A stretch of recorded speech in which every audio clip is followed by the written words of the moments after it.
স্বাগতম অল স্পোর্টসে। আমি বিনয় আছি আপনাদের সাথে। প্রতিদিনের মতো আজও থাকছে চমক জাগানো খেলার সংবাদ।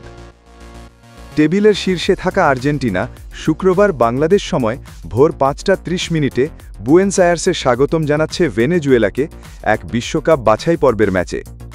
এই ম্যাচ ভেনেজুয়েলার জন্য অত্যন্ত গুরুত্বপূর্ণ হলেও লিওনেল স্কালোনির দল ইতিমধ্যেই নিরাপদে মূল পর্ব নিশ্চিত করেছে। বিস্তারিত থাকছে প্রতিবেদনে। দক্ষিণ আমেরিকার কঠিনতম বাছাই পর্বে আর্জেন্টিনা প্রায় অনায়াসেই জায়গা করে নিয়েছে। 16 ম্যাচে 35 পয়েন্ট নিয়ে তারা শীর্ষে রয়েছে। দ্বিতীয় ও তৃতীয় স্থানে থাকা ইকুয়েডর ও ব্রাজিলের চেয়ে 10 পয়েন্ট এগিয়ে। গত ম্যাচে কলম্বিয়ার বিপক্ষে 1-1 গোলে ড্র করলেও 10 জন নিয়ে খেলতে নামা আর্জেন্টিনা থিয়াগো আলমাদার দেরিতে করা গোলে সমতা ফেরায়। ড্রয়ের কারণে 4 ম্যাচের জয়ের ধারা থেমে গেলেও মহাদেশে আর্জেন্টিনা এখনও আধিপত্য বিস্তার করছে এবং বিশ্বকাপের অন্যতম ফেভারিট হিসেবেই যাবে। আক্রমণভাগীর তারকারাই নয়, আর্জেন্টিনার রক্ষণভাগও দুর্দান্ত। ঘরের মাঠে তারা বাছাই পর্বে 5টি ক্লিনশিট রেখেছে। ভেনেজুয়েলার বিপক্ষে আগের ঘরের মাঠের ম্যাচে তারা 3-0 গোলে জয় পেয়েছিল। যদিও প্রথম লেগে ভেনেজুয়েলা 1-1 ড্র করেছিল, যা তাদের প্লে অফের আশা জিয়ে রেখেছে। এখন মূল লড়াই সপ্তম স্থান নিয়ে, যেখানে দলটি আন্তঃমহাদেশীয় প্লে অফের টিকিট পাবে। ভেনেজুয়েলা ও বলিভিয়ার মধ্যে সেই প্রতিযোগিতা জমে উঠেছে।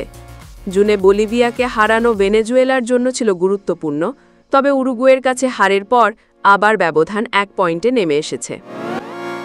ভেনেজুয়েলার সামনে কঠিন চ্যালেঞ্জ, কারণ তারা টানা 6টি অ্যাওয়ে ম্যাচে হেরেছে। তবে বলিভিয়া খেলবে কলম্বিয়ার মাঠে, যেখানে জয় পাওয়া তাদের জন্য কঠিন। ফলে শেষ ম্যাচ দিনেই সবকিছু নির্ধারিত হবে। তখন ভেনেজুয়েলা ঘরের মাঠে কলম্বিয়ার মুখোমুখি হবে, আর জিততে পারলে প্লে অফ নিশ্চিত হওয়ার সম্ভাবনা বেশি। আর্জেন্টিনা যেহেতু শীর্ষ নিশ্চিত করেছে, তাই স্কালোনির সামনে সুযোগ রয়েছে নতুনদের পরখ করে দেখার। নিকো পাজ ও ফ্রাঙ্কো মাস্তান্তুমনো আবারও দলে ডাক পেয়েছেন। তবে লিওনেল মেসি তার 194তম ম্যাচ খেলবেন বলেই ধারণা করা হচ্ছে।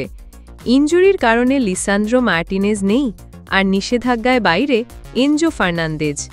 পাওলো দিবালা ও মাতিয়াস সোলেকেও দলে রাখা হয়নি। ভেনেজুয়েলার দলে গোলরক্ষক জোসে কন্ত্রেরাস ইনজুরিতে বাইরে, তাই রাফায়েল রোমো আবারও প্রথম একাদশে নামবেন। ইয়াঙ্গেল এরেরা ইনজুরির কারণে নেই, যা দলের জন্য বড় ধাক্কা। জেফারসন সাভারিনো তার 50তম ম্যাচ খেলতে পারেন, তবে তাকে বেঞ্চ থেকে নামানো হতে পারে। এখন জানব আর্জেন্টিনা ও ভেনেজুয়েলার সম্ভাব্য একাদশ নিয়ে কারা প্রথম শুরু করতে পারে। Argentina: Emiliano Martinez, Molina, Romero, Otamendi, Tagliafico, De Paul, Mac Allister, Almada, Messi, Lautaro Martinez, Nico পাজ।